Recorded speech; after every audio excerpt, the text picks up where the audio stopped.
You wake up and say you want to be loved, that you want to prosper, that you want peace, but what do? You choose again and again the person who diminishes you. You forget the meeting that would change your career. You sabotage yourself and then cry, asking, "Why me?" I know why. You sabotage yourself because deep down, your suffering is not a mistake. It is an impeccable production of your mind, following an invisible and cruel logic. Are you living or merely enduring your days? What you call bad luck or destiny, I call self-sabotage, a deliberate obstruction, although you are unaware of it, of your own happiness. I see how you carry this weight. This malaise is not a biological defect solved by a magic pill. It is the result of a psychic architecture in which you are, at the same time, the prisoner, the guard, and the executioner. You are constantly harassed by demands you cannot meet and by an enigmatic tendency to repeat exactly what makes you bleed. Your suffering has a function. Did you know that? It is a bargaining chip. You use your pain to maintain a precarious balance, like someone who prefers an open wound to a cure that would change who they are. Let me ask you, why does failure feel so familiar? Why does success frighten you so much? Self-sabotage is born from a deep division within you. You consciously desire something, but hidden forces conspire against you, acting in the shadows to ensure you never reach what you claim to want. Your internal enemy is born from everything you tried to bury, from every desire and trauma you pushed into the dark so you wouldn't have to face the anguish. But what is repressed never dies. It waits, and it returns to the light in a distorted form, ruining your job interview or sabotaging your relationship. Do you think you are free? Every slip, every convenient forgetfulness is proof that your conscious will is only a small island in an ocean of impulses you do not control.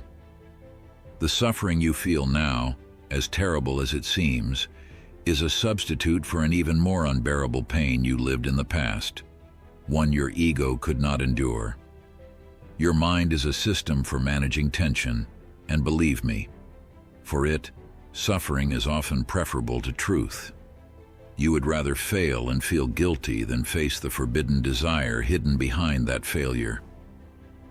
Look at your life. Where are you stuck? Where did you stop fighting?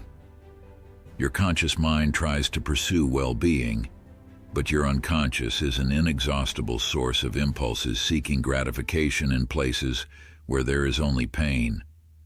Logic will not convince you, because your self-sabotage is not logical. It operates in a different temporality where your traumatic past is not past, it is an eternal present demanding to be reenacted again and again. You are trapped in a play where the ending is always the same. You alone, defeated, wondering what went wrong. The truth is that there is a courtroom inside your head, an internal inquisitor I call the superego. It watches you constantly, imposing standards of perfection you will never reach, and it punishes you harshly for every misstep. Your self-sabotage is the execution of a death sentence you signed yourself. You fail to satisfy this internal court's thirst for punishment. Your suffering is the atonement you offer to this sadistic God that lives inside you. And the worst part, you feel safe in suffering. When things go wrong, you know how to cope. Pain is your old acquaintance. Success, on the other hand, feels like fraud, a risk, something you don't deserve. Every victory you achieve is seen by this inquisitor as a crime that must be punished. That is why you retreat. That is why you destroy what you build. You only feel at peace when you are in the abyss, because there your internal executioner finally stops screaming for a moment. You have turned your potential for life into an existence marked by failure. You are a besieged ego, surrendering to pain because you can no longer endure fighting yourself. I did not reach these conclusions sitting in an ivory tower. I saw exposed flesh. I heard the silent screams of men who returned from war, and instead of seeking peace, recreated terror in their dreams and in their lives. I watched patients who paid dearly for my time, claimed they wanted healing, yet fought every bit of progress we made. That is when I realized the human mind does not seek pleasure alone. Something far darker and more powerful operates at the depths of the soul. There is a force that drives us to repeat painful experiences with no apparent benefit. I called it the repetition compulsion. It is a conservative tendency of the mind, a desperate desire to return to an earlier state, even if that state is trauma. Think about it. Have you noticed how you always end up in the same situations? That feeling of abandonment you felt in childhood. Don't you see how you orchestrated an adult life, repeating the same script with different actors? You do not consciously want to suffer, but your psychic apparatus is paradoxically trying to master past trauma by reliving it, hoping for a different ending that never comes. I understood that suffering is a way of freezing time. By repeating failure, you avoid the risk of the new. Success is terrifying because it demands that you change who you are, that you abandon the defenses that protected you for so long. You prefer familiar misery to the uncertainty of progress. Your internal enemy is not a character flaw, it is an intrinsic feature of your mental functioning. Your mind seeks relief from archaic tensions, even if the price is the destruction of your opportunities today. But the deepest discovery, and the one that frightened me most, came when I understood that there is not only a life drive within us. Beyond eros, the desire to create and unite, there is thanatos, the death drive. Yes, there is a part of you that desires disintegration, a return to the inorganic, the end of all tension. Your internal enemy, ultimately, is a part of you that seeks absolute rest, death. While you try to build a career or a love, this silent force works backstage, introducing chaos, negligence, and aggression turned inward. When this aggression loses its restraint, it attacks you directly. This is primary masochism. Pain sought as a way to satisfy this destructive desire without having to die physically. Your suffering becomes a partial death, a way of dying a little every day. That is why you cannot stop harming yourself, even when everything points toward success. You are dealing with a force of nature that inhabits your mind. I saw how guilt operates in this system. I discovered moral masochism. There are people who feel such a deep need for punishment that they seek failure in every sphere of life. For them, and perhaps for you, success is dangerous. Achieving what you desire triggers unbearable anxiety, because success is interpreted by your internal executioner as an unforgivable crime against your parents or the rules you internalized. Self-sabotage works like a lightning rod. You fail, pay your imaginary debt, and feel temporary relief. I saw this in my office. Whenever a patient began to improve, a sudden and inexplicable relapse followed. They sabotaged treatment because health and happiness were felt as a betrayal of their ancestors' suffering or of their internal court's cruel orders.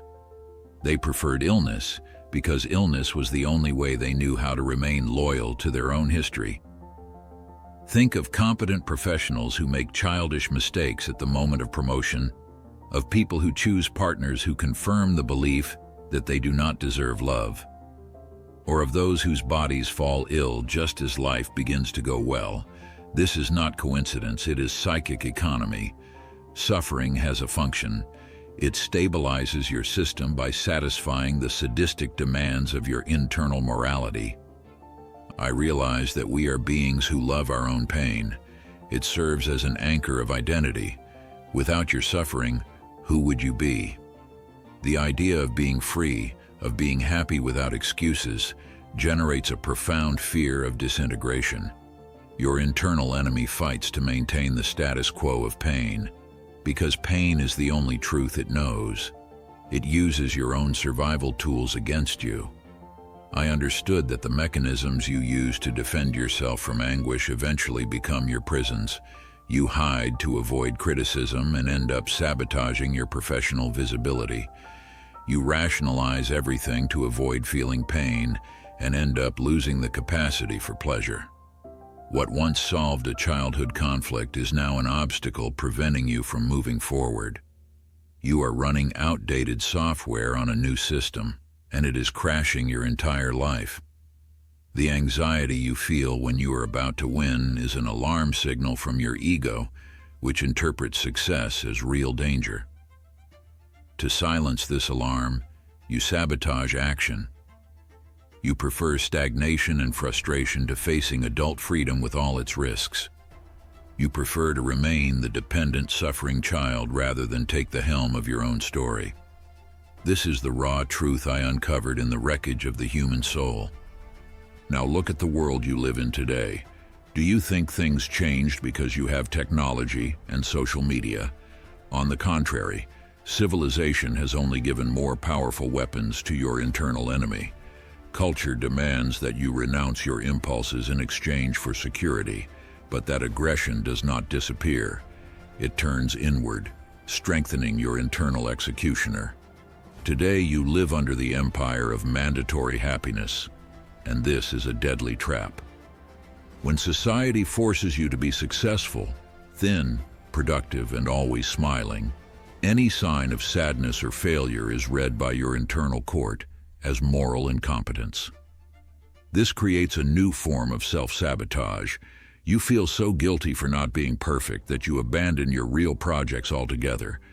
You prefer total failure to mediocrity because your cultural superego accepts nothing less than the ideal.